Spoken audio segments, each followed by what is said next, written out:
The U.S. spacecraft that stumbled during its historic moon landing last week is going dark Wednesday evening, capping a closely watched mission that advanced private sector space exploration but fell short of customers' overall goals.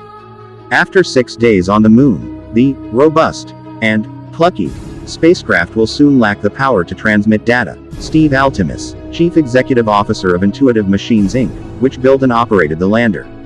The spacecraft, nicknamed Odysseus, gathered so much data and information and science, Altemus said. It's just an incredible testament to how robust that little spacecraft is.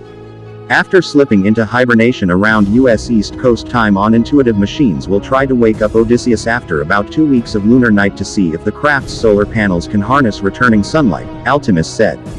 NASA paid about $118 million to Intuitive Machines for the moon journey, carrying payloads for the space agency and commercial customers.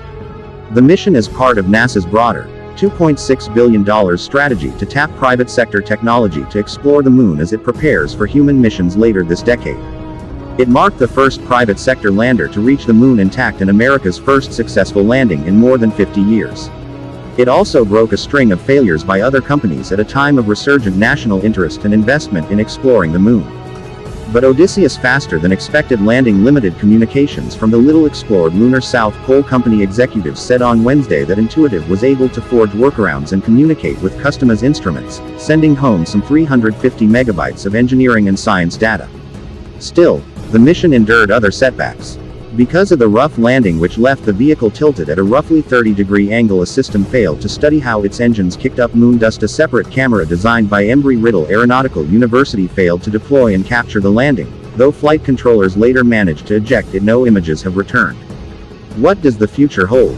Number 1. More cameras, Tim Crane, Intuitive's Chief Technology Officer, told reporters. Later this year, Intuitive hopes to send another lander to the moon's south pole with equipment to look for water by collecting and analyzing soil at different depths. A third mission will send a number of payloads, including shoebox-sized robots, to wheel around the moon's Reiner Gamma swirl and collect 3D imagery.